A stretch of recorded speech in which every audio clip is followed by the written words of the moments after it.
Assalamualaikum warahmatullahi wabarakatuh. Perkenalkan, kami dari kelompok 6. Saya Muhammad Ubedillah Faki. Saya Surayana Nabila Faidatur Rahma. Saya Zulia Eka Cahyani. Saya Zaira Rahmani. Pada kesempatan kali ini, kami dari kelompok 6 akan mempresentasikan mengenai lembaga negara yang ada pada UUD NRI tahun 1945. Tujuan kami mempresentasikan materi tersebut adalah supaya kami dan kalian semua bisa mengetahui tentang tugas dan juga kewenangan lembaga negara yang ada di Indonesia untuk menjalankan pemerintahan dan keutuhan bangsa Indonesia. Berikut ini presentasi yang akan kami paparkan. Semoga bermanfaat. Selamat menyaksikan. Yang pertama, saya akan menjelaskan lembaga eksekutif yang terdiri dari presiden, wapres, gubernur, dan menterinya. Presiden merupakan simbol kedaulatan, persatuan, dan wakil bangsa di dunia internasional. Beliau juga bertugas di bidang pertahanan dan diplomasi. Di militer, presiden juga pemegang kekuasaan tertinggi di TNI. Diplomasi mengangkat duta atau konsul dan membuat perjanjian internasional. Dan terdapat di darurat, menyatakan perang dan status keadaan bahaya. Kemudian di wewenang, presiden juga sebagai kabinet yang mengangkat dan memerintahkan menteri. Di regulasi, presiden menetapkan PP per PPU dan mengajukan RUU. Di pejabat, presiden juga mengangkat pejabat publik lainnya. Kemudian wakil presiden. Wakil presiden adalah penjabat yang membantu presiden dan menggantikan presiden jika berhalangan. Wakil presiden juga bertugas membantu presiden menjalankan pemerintahan, mengambil keputusan, melaksanakan tugas dari presiden, serta mengawasi kebijakan pemerintah. Wakil presiden juga berwenang membantu dan menggantikan presiden, melaksanakan tugas presiden, membantu koordinasi lembaga pemerintah. Wakil presiden juga berfungsi sebagai pendamping presiden, pengambil kebijakan, penengah konflik pemerintahan, dan penjaga stabilitas pemerintahan. Selanjutnya adalah gubernur. Gubernur adalah kepala daerah yang memimpin pemerintah di provinsi sekaligus wakil pemerintahan pusat. Gubernur juga bertugas meliputi membina dan mengawasi pemerintah kabupaten serta mengoordinasikan penyelenggara urusan pemerintah dan tugas membantu di daerah. Di sini saya akan menjelaskan tentang Bupati dan DPRD. Bupati adalah kepala pemerintahan daerah kabupaten. Fungsinya menjalankan pemerintahan, pembangunan, dan pelayanan publik. Tugasnya memimpin pemerintahan daerah, menjaga ketertiban, menyusun perencanaan dan anggaran, serta mewakili daerah. Wewenangnya menetapkan perda dan peraturan bupati, serta mengambil tindakan mendesak sesuai hukum. Selanjutnya, DPRD adalah lembaga perwakilan rakyat daerah yang menjadi unsur penyelenggara pemerintah daerah dan mitra kerja kepala daerah. Tugas dan wewenangnya: 1. Membentuk perda bersama kepala daerah. 2. Membahas dan menyetujui APBD. 3. Melakukan pengawasan terhadap perda dan APBD. 4. Mengusulkan pengangkatan dan pemberhentian kepala daerah. 5. Meminta laporan pertanggungjawaban kepala daerah. Oke, baik teman-teman, kali ini saya akan melanjutkan pembahasan pada lembaga legislatif. Jadi, lembaga legislatif itu terdiri dari 3, ada DPR, MPR, dan juga DPD. Nah, DPR sendiri adalah singkatan dari Dewan Perwakilan Rakyat, di mana ia berfungsi untuk mewakili rakyat dalam sistem ketatanegaraan negara. DPR memiliki 3 fungsi, yaitu ada fungsi legislasi, di mana fungsi legislatif ini DPR bertugas untuk merancang dan membentuk UUD bersama Presiden. Kemudian fungsi anggaran, di mana DPR ini bertugas untuk merancang dan menyetujui APBN. Dan yang terakhir yaitu fungsi pengawasan. Jadi DPR ini bertugas untuk mengawasi perancangan undang-undang, APBN, dan juga kebijakan pemerintah. Nah, selanjutnya DPR sendiri memiliki tugas dan wewenang yang harus ia jalankan. Secara ringkas, saya sudah merangkum dari beberapa poin yang sudah kami lampirkan dari mind mapping menjadi 4 poin yang ringkas. Yang pertama yaitu DPR berfungsi untuk menyerap dan menindaklanjuti aspirasi dari rakyat. Yang kedua, DPR memberikan persetujuan kepada Presiden terkait perang, amnesti, dan juga perdamaian. Yang ketiga, DPR memilih anggota BPK dengan pertimbangan DPD. Dan yang terakhir yaitu memberikan persetujuan calon hakim agung dari Komisi Yudisial. Nah, selanjutnya ada DPD yang memiliki kepanjangan Dewan Perwakilan Daerah, di mana DPD ini memiliki kepentingan untuk mewakili daerah di tingkat nasional dan menjadi bagian dari MPR dan juga DPR. Nah, DPD memiliki 3 fungsi utama. Yang pertama, yakni fungsi legislasi, di mana DPD mengajukan dan juga ikut membahas RUU terkait otonomi daerah, hubungan pusat dan daerah, serta kepentingan daerah. Yang kedua, fungsi anggaran. Jadi, DPD memberikan pertimbangan RUU APBN terkait dengan daerah.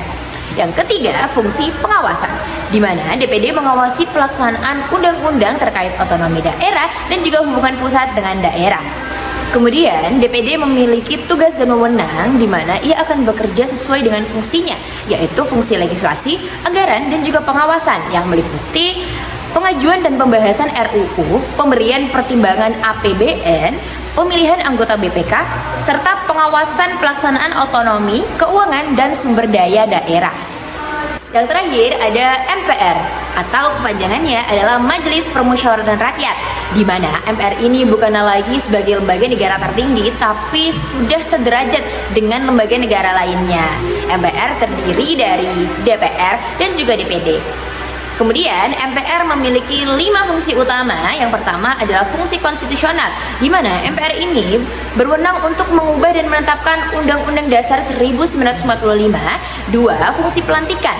Jadi MPR berwenang untuk melantik presiden ataupun wakil presiden. Yang ketiga adalah fungsi representasi, di mana MPR menyerap dan menyalurkan aspirasi rakyat melalui permusyawaratan. 4. Fungsi pendidikan konstitusi, memasyarakatkan Pancasila, Undang-Undang Dasar 1945, NKRI, dan Bhinneka Tunggal Ika. Dan yang terakhir atau yang kelima yaitu fungsi pengawasan tertentu, di mana MPR menerima dan menindaklanjuti laporan terkait pelaksanaan Undang-Undang Dasar. Tugas dan wewenang MPR. Tugas MPR sendiri meliputi ia bisa menetapkan dan mengubah Undang-Undang Dasar 1945, kemudian melantik presiden dan wakil presiden, serta menjaga dan menegaskan keutuhan ketatanegaraan Indonesia. Selanjutnya, untuk kewenangan MPR sendiri, MPR berkenan untuk mengubah dan menetapkan Undang-Undang Dasar 1945, kemudian memutuskan pemberhentian presiden dan wakil presiden sesuai dengan peraturan konstitusi. Yang terakhir yaitu lembaga yudikatif. Lembaga yudikatif terdiri dari 3, yaitu Mahkamah Agung, Mahkamah Konstitusi, dan Komisi Yudisial. Yang pertama yaitu pengertian Mahkamah Konstitusi. Mahkamah Konstitusi adalah lembaga negara pengawal konstitusi yang berwenang memutus perkara pada tingkat pertama dan terakhir. Tugas dan wewenang Mahkamah Konstitusi. Yang pertama yaitu menguji undang-undang terhadap Undang-Undang 1945. Yang kedua yaitu memutus sengketa kewenangan antar lembaga negara yang kewenangannya diatur oleh undang-undang. Yang ketiga yaitu memutus pembubaran partai politik. Yang keempat yaitu memutus perselisihan hasil pemilihan umum. Yang kedua yaitu Mahkamah Agung. Mahkamah Agung adalah lembaga negara tertinggi di bidang kekuasaan kehakiman yang membawahi peradilan umum, agama, militer, dan tata negara usaha. Tugas dan wewenangnya yaitu yang pertama memeriksa dan memutus kasasi serta peninjauan kembali. Yang kedua yaitu melakukan uji material peraturan di bawah undang-undang. Yang ketiga yaitu mengawasi jalannya peradilan serta hakim. Yang keempat yaitu mengatur teknis peradilan dan memberi nasihat hukum kepada lembaga negara lainnya. Yang terakhir yaitu Komisi Yudisial. Komisi Yudisial adalah lembaga negara yang bersifat mandiri, berwenang mengusulkan hakim agung serta menjaga dan menegakkan kehormatan, keluhuran martabat, dan perilaku hakim. Tugas dan wewenangnya yaitu mengawasi perilaku hakim dan menjaga integritas peradilan. Yang kedua yaitu menegakkan keadilan yang jujur dan tidak memihak. Yang ketiga yaitu yang terakhir menjamin perlindungan HAM dalam proses peradilan yang transparan. Pengertian Komisi Pemilihan Umum KPU adalah lembaga negara independen yang bertugas menyelenggarakan pemilu secara nasional, tetap dan mandiri.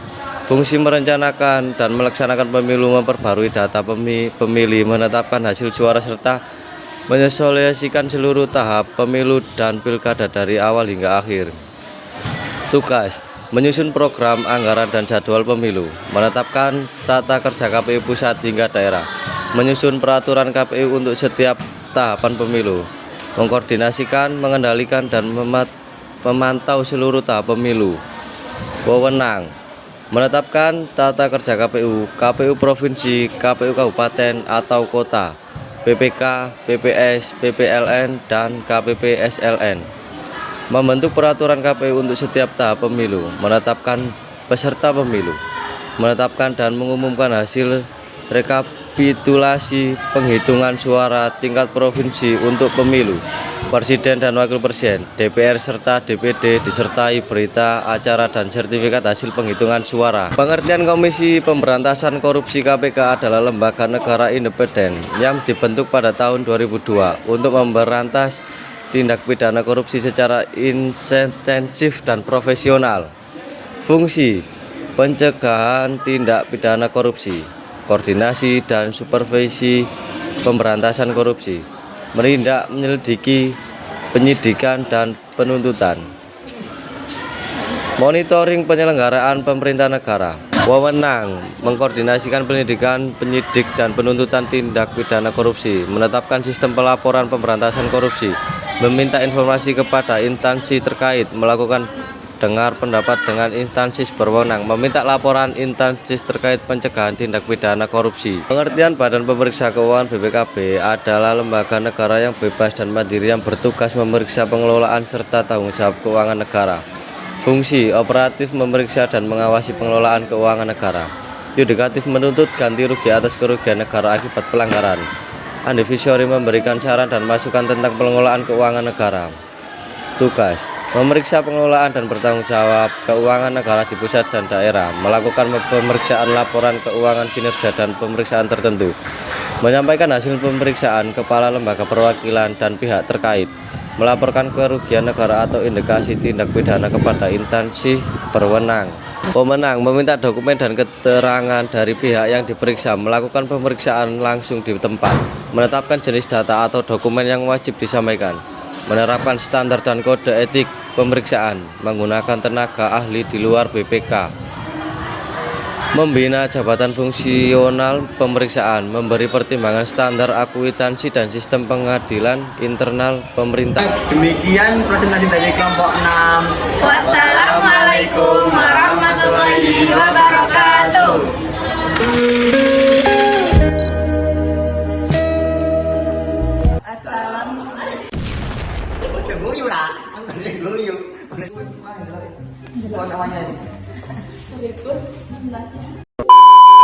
Saya, kami dari kelompok 6. Berarti ya saya agak suka ngomong presentasikan asalnya dari ini.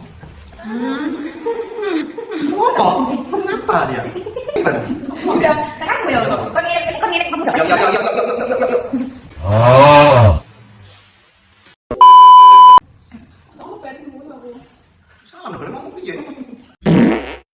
Berikut ini presentasi yang akan kami paparkan. Selamat menyaksikan dan semoga bermanfaat.